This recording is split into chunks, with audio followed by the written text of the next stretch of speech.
परीक्षाएं थी जो रद्द हो रही थी। देखिए नमस्ते दोस्तों, मैं पवन कुमार आपको एक नई जानकारी देने जा रहा हूं। दोस्तों, आप लोग समझेंगे कि इस जानकारी को किस तरह से मैं आपको दूंगा। तो आप लोगों को सबसे पहले मैं बताऊंगा कि हम श्रमिक विभाग की एक जानकारी देने जा रहा हूं मैं आपको। और आप लोगों से मैं पूछना चाहता हूं कि आप लोग कैसे होंगे। और मुझे उम्मीद है कि आप लोग बहुत अच्छे ही होंगे जहाँ तक है। तो मैं आपको एक जानकारी देने चल रहा हूँ। तो दोस्तों, सबसे पहले हम अपनी कंप्यूटर स्क्रीन पर आएंगे। सबसे पहले इस कंप्यूटर स्क्रीन पर आने के बाद हम सर्च करेंगे upbocw.in।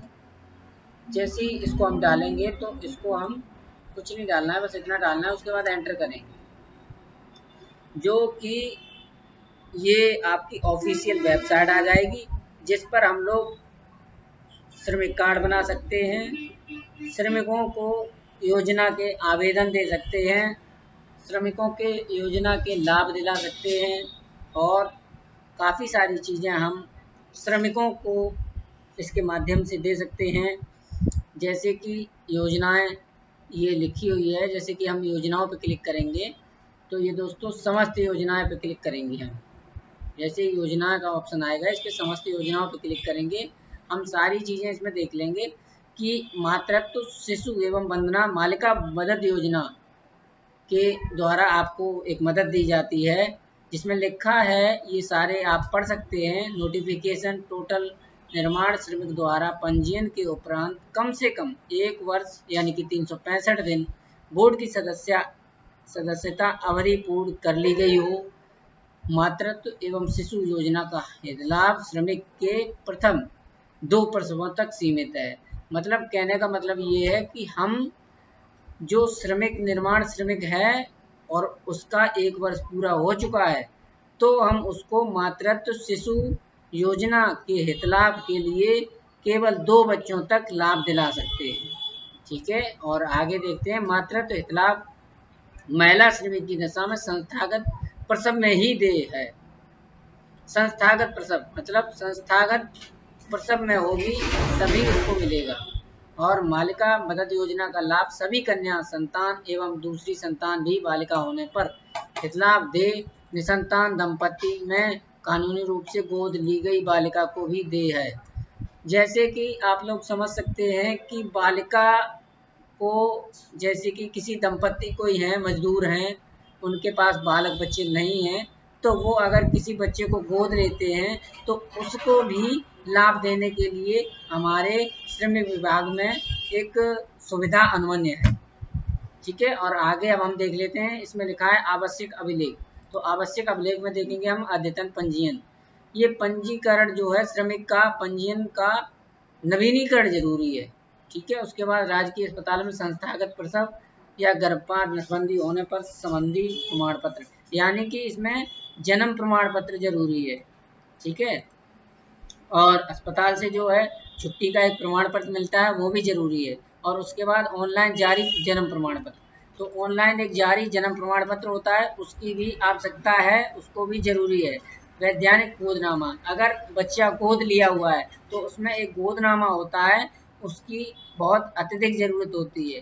और परिवार रजिस्टर, आधार कार्ड तथा बैंक पासबुक की छाया प्रति, यानी कि परिवार रजिस्टर की नकल भी और आधार कार्ड या बैंक पासबुक की छाया प्रति देनी होगी।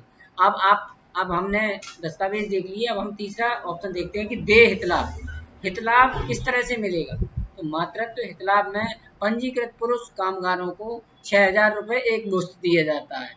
यानी कि आप पहले समझ लें, उसके बाद मैं आपको बता दूंगा। और महिला कर्मकार को संस्थागत प्रसव की स्थिति में 3 माह के लिए न्यूनतम वेतन के समतुल्य धनराशि तथा 1,000 रुपये चिकित्सा बोनस के रूप में देय होगा। और तीसरे ऑप्शन में हम देख लेंगे, महिला श्रमिक को गर्भपात होने की दशा में 6 सप्ताह के समतुल्य तथा नसबंदी कराए जाने पर 2 सप्ताह के समतुल्य न्यूनतम वेतन दिया जाएगा 2 सप्ताह तक का। ठीक है, उसके बाद शिशु के पुत्र होने की दशा में एक मुश्त 20,000 रुपये तथा पुत्री होने की होने पर 25,000 रुपये प्रति शिशु पर देश की दर से देय होगा।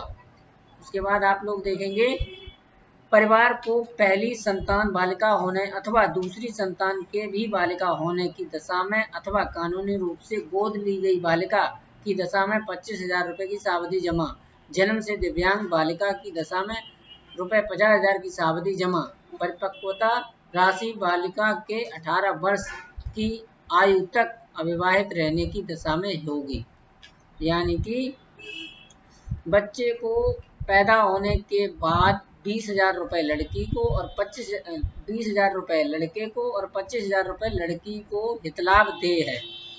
और अगर महिला इसमें निर्माण श्रमिक है तो उसको 6,000 रुपये 3 महीने तक की तनख्वाह दी जाएगी, 1,000 रुपये बोनस के साथ, यानी कि 21,000 रुपये, 25,000 रुपये, ये टोटल 52,000 रुपये का देय अनुमन्य होगा। ठीक है।